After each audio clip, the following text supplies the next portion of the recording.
बिस्मिल्लाहिर्रहमानिर्रहीम, अस्सलाम वालेकुम। मैं हूं ज़ीशान अहमद सिद्दीकी। आप देख रहे हैं सबसे पहले पाकिस्तान तहरीक इंसाफ का हो गया है final card show. Imran Khan साहब जो बात करते हैं ना कि एक कार्ड मेरे पास अभी भी बचा हुआ है, तो अब उस कार्ड की बाज़गश्त है। मैं इस पर बात करूंगा और इसके अलावा बात करूंगा फैज़ हमीद साहब की जेल में हो गई है तबीयत ख़राब, इस पर बात करूंगा। इसके अलावा बात करूंगा केपीके में गवर्नर राज की बाज़गश्त और अली अमीन गंडापुर की हुकूमत को अब फारिग किया जा सकता है, मैं इस पर करूंगा बात।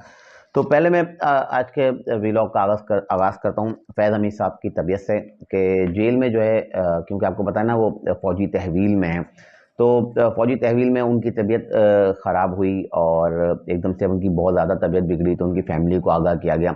उनके अहले खाना आए, उनसे मुलाकात की और उनको जो है इस वक्त आपको पता है ना कि उनका फ़ौजी ट्रायल होना है और अब आईएसपीआर की प्रेस कॉन्फ्रेंस भी आ गई है और उनका कोर्ट मार्शल होना है। तो उनको पार्किंसन की बीमारी लाहक हो गई, वो नहीं इंसान जो कपकपाता है, कपकपी जो लग जाती है, वो बीमारी उनको लाहक हो गई है। क्योंकि अब उनको यकीन है कि मैंने जो किया है और जो सारा अमल किया है जिससे मुल्क को नुकसान पहुंचा, रियासत को नुकसान पहुंचा और ख़ुद पाक फ़ौज के इदारे को जिससे नुकसान पहुंचा, वो नाकाबिले माफ़ी है।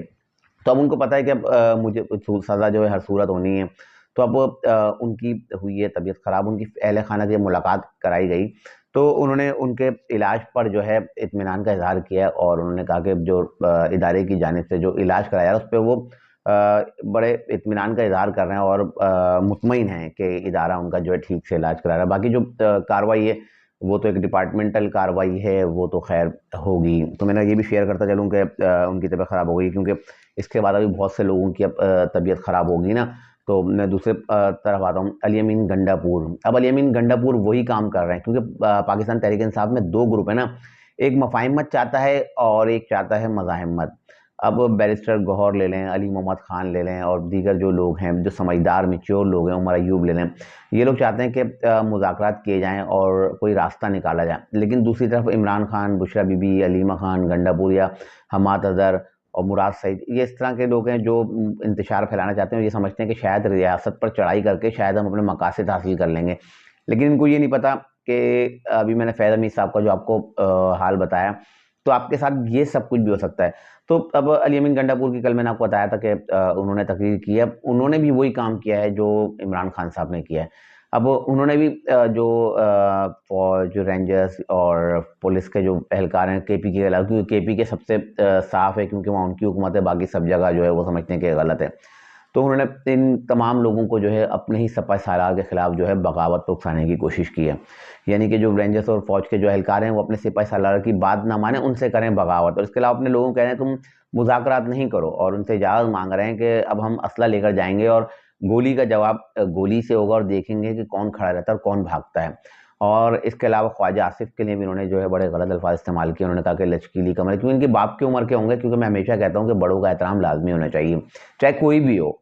तो अब उन्होंने कहा कि ख्वाजा आसिफ की लचकीली कमर है, ये मर्द आए सामने आए तो पता चले कि मर्द हैं या नहीं, मैं इनकी कमर सीधी कर दूंगा। तो एक बदतमीजी बदतहजीबी की, क्योंकि ये तो खैर पैदावारी ये लोग ही हैं और इसका एक दिन सामना अली अमीन गंडापुर को भी करना पड़ेगा, क्योंकि जो बड़ा खुश होते हैं ना कि मैं बड़ा अच्छा काम कर रहा हूँ मैं खान साहब को खुश करने के लिए, तो एक दिन देखिएगा आपको भी पता चलेगा। क्योंकि पाकिस्तान तहरीक इंसाफ के सोशल मीडिया ट्रोलर तो तैयार बैठे हुए ना कि अली अमीन गंडापुर ज़रा जाएं, ज़रा करें रियासत से मुज़ाकरात या रियासत से बात करें या ऐसी कोई चीज़ उनके हाथ लग गया तो फिर तो इनकी वो ट्रोलिंग होगी जो शायद पाकिस्तान मुस्लिम लीग नून और पीपल्स पार्टी के लोगों की भी इन्होंने कभी नहीं की होगी। जैसे मौलाना फजल रहमान साहब की माजी में करते थे, किसी की भी ट्रोलिंग ही नहीं करेंगे की होगी इन्होंने, जैसी ये अली अमीन गंडापुर साहब की करेंगे। तो अब यही सारे मामला हैं, क्योंकि अब जो इन्होंने जो बात की है ना इस पर जो है अब शायद मुझे लगता है कि अब रियासत इनके खिलाफ जो है अब एक्शन लेगी, क्योंकि रियासत एक हद तक सब्र करती है ना। और आप कहते हैं ना कि एक हर चीज़ का एक सब्र का पैमाना होता है और ये आखिरी कार्ड करते हैं। ऐसा ना रियासत ही फिर आखिरी कार्ड खेले और फिर रियासत का जब आखिरी कार्ड होगा ना तो इनके 14 तबक रोशन हो जाएंगे, जैसे इनके जो दीगर लोग जेल में ना उनके 14 तबक रोशन हो गए। तो ऐसे ही रियासत ने अगर आखिरी कार्ड खेल लिया ना तो फिर इनकी तबीयत जो है ठीक से सेट हो जाएगी। अच्छा, मैं बताऊँ अपने जो मेरा पहला पॉइंट तो मैंने बताया ना कि अब जो मानी पीटे इमरान खान साहब जेल से कहते हैं कि मेरे पास अभी आखिरी कार्ड तो मौजूद है।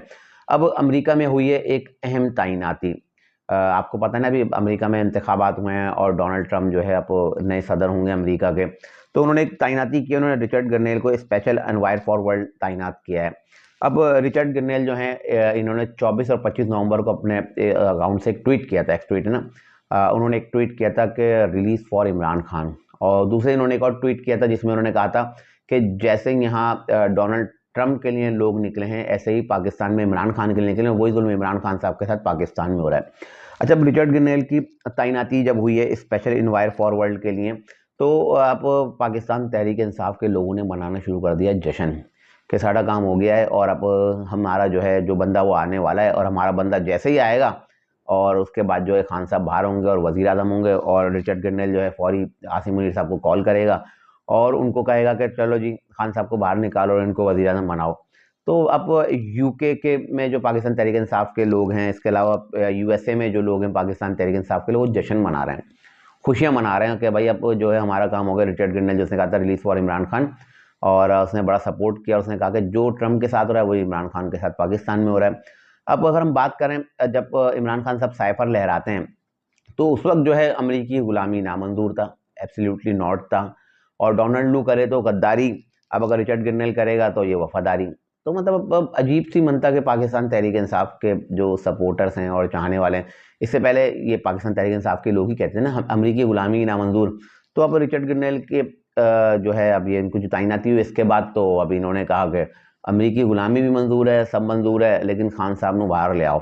अब मैं अपने व्लॉग में सारी चीज़ें बता चुका हूँ, जो मेरे नए देखने वाले हैं तो मैं उनसे कहूँ मेरे पिछले व्लॉग्स में देख लें, तो मैं सारी चीज़ें तफसील से बता चुका हूँ कि खान साहब का मकसद क्या था, खान साहब क्यों पाकिस्तान के जो है इक़्तिदार में लाए गए थे, क्योंकि आए तो नहीं थे, लाए गए थे, और इनका असल मकसद क्या था।